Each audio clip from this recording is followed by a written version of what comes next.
Tässä digitaalisessa maailmassa on hurjaa ajatella, että vieläkin tänään kuljetustilauksia tehdään ruutupaperilla, sähköpostilla ja puhelimella.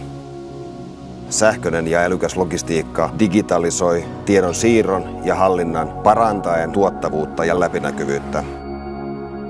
Otetaan esimerkkinä ruotsalainen verkkokauppateollisuus, jossa havahduttiin jo kauan aikaa sitten sille, että sähköinen ja älykäs logistiikka on myös myynnin mahdollistaja, joka samalla parantaa asiakaskokemusta. Monikanavaisuuden myötä, samalla kun valta siirtyy entistä enemmän loppuasiakkaalle, sähköisen kuljetushallinnan merkitys on valtava.